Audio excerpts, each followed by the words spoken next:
IHSG kembali ditutup menguat pada perdagangan Jumat, 21 Agustus 2026, naik 0,37% atau 24,10 poin ke level 6.525. Di tengah penguatan pasar, saham CSMI menjadi bintang utama dengan lonjakan 34,68% ke Rp167 per saham. Tak kalah menarik, Gria melesat 23,81%, disusul SDMU 17,07% dan Pipa 16,99%.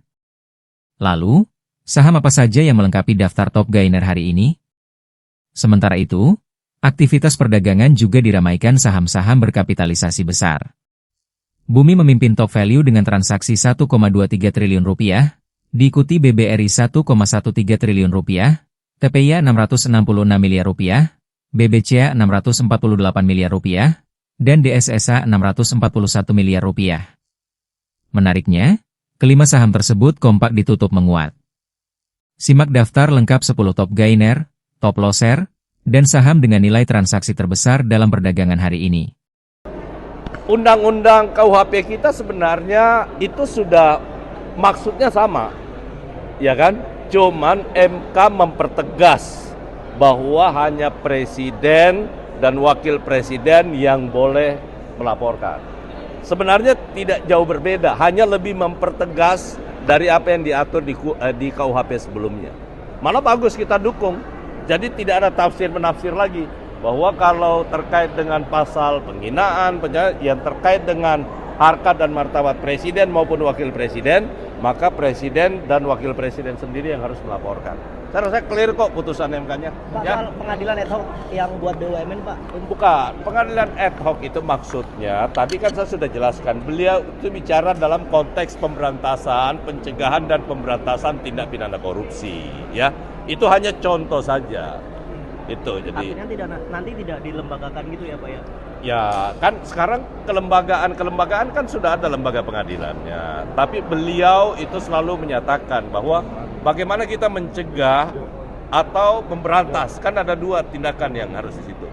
Karena itu pencegahan yang terbaik adalah dengan sistem pemerintahan digital. Tapi bakal dibentuk khusus BUMN, Pak? Oke. Siapa? Pengadilan ad hoc BUMN. Sampai hari ini belum ke sana, tapi itu warning dari DPR kepada semuanya, bukan hanya kepada BUMN, tapi kepada semua lembaga negara. Pak Menum, soal secara general sudah ada perkembangan nggak sih Pak termasuk update-nya terkait dengan tindak pidana korupsi? Kan beliau bicara secara general. Pesan beliau jelas, tindak pidana korupsi itu adalah musuh bangsa, bukan hanya musuh pemerintah, tapi musuh bangsa. Karena itu diperlukan tata kelola yang baik, bukan hanya sekedar soal menghukum, tapi bagaimana membuat birokrasi. Beliau kan bicara secara umum soal birokrasi. Karena itu di mana-mana beliau selalu menyatakan salah satu cara terbaik untuk mengurangi tindak pidana korupsi, kalau sama sekali tidak bisa kita bersihkan 100%, lakukanlah sistem pemerintahan yang berbasis digital sambil menyiapkan regulasi untuk membuat lebih jerah lagi para orang-orang yang mungkin punya keinginan untuk melakukan itu. Jadi konteksnya sebenarnya di situ bahwa presiden ingin melakukan. Karena itu sekali lagi kalau beliau tadi bicara soal BUMN, soal inefisiensi dan lain-lain sebagainya, itu hanya memberi pesan, hanya contoh, tapi itu kan di mana-mana teman-teman bisa menyaksikan itu. Dan Presiden sudah menyatakan tidak boleh menggunakan perasaannya untuk menilai sesuatu, tetapi justru karena mendengar jeritan dari seluruh masyarakat Indonesia. Nah, karena itu sistem pemerintahan berbasis digital itu adalah solusi terbaik bagi pemberantasan upaya pencegahan. Pencegahan maksudnya pencegahan supaya jangan perilaku korupsi itu bisa terus berjalan. RUU perampasan aset teman-teman lihat Komisi 3 kan hari ini kan baru mulai masuk masa sidang nih ya. Nanti akan dibuka oleh Ibu Wakil Ketua. Komisi 3 teman-teman sekarang lagi uji publik semua, mendengar masukan dari semua stakeholder dan kita tunggu. Bagi Presiden perintahnya jelas kepada Menteri Hukum. Itu untuk disegerakan. Tapi karena ini usul inisiatif DPR, karena itu kita tunggu ya. Kita tunggu, saya yakin DPR sesegera mungkin akan segera melakukan usul inisiatif dan kami siap untuk membahas bersama dengan DPR. Tapi pembahasan di pemerintah itu seperti apa, Pak? Kemarin ada Di pemerintah, kan kemarin di pemerintahan yang lalu juga draftnya sudah ada. Tapi ini kan kesepakatan politik bahwa DPR yang ingin menginisiasi itu.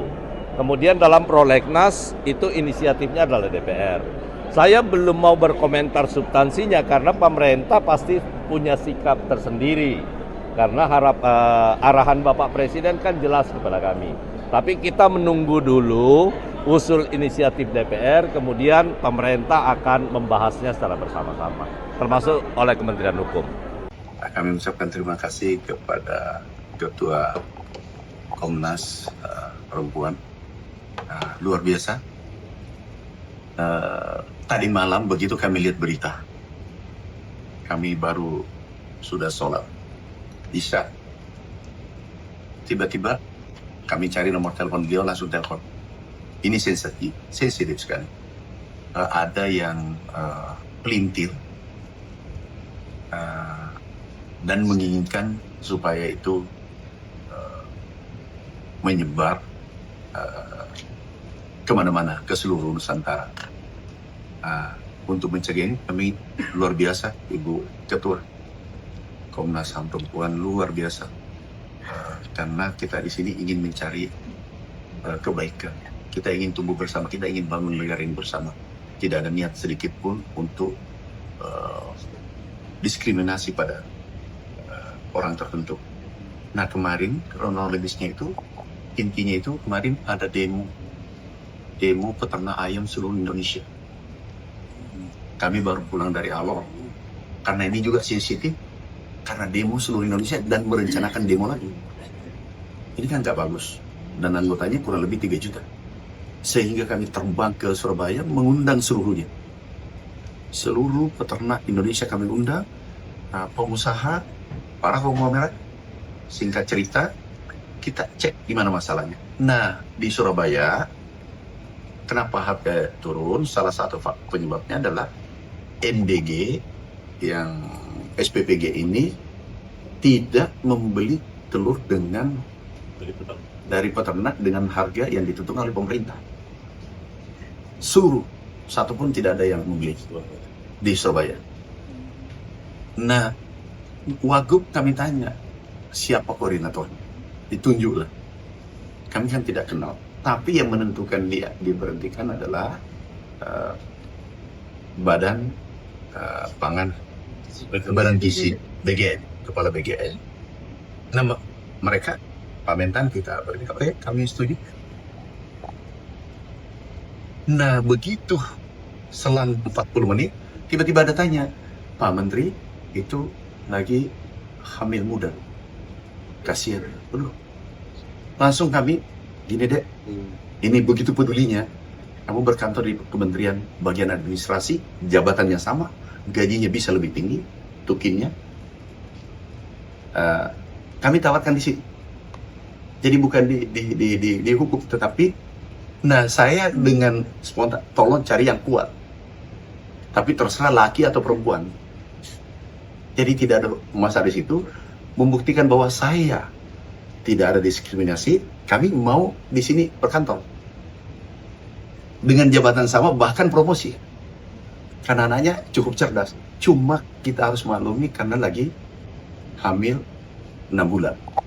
Nah ini kerjaan keras banget. Harus keliling. Surabaya bayangkan tiap hari keliling. Nah, jadi itu kronologisnya. Itu clear. Kami sudah sampaikan. Nah, di sini berikutnya adalah ada hikmah. Kita tidak bertemu hari ini kalau bukan berita Anda. Tapi jangan dipelintir lagi setelah ini.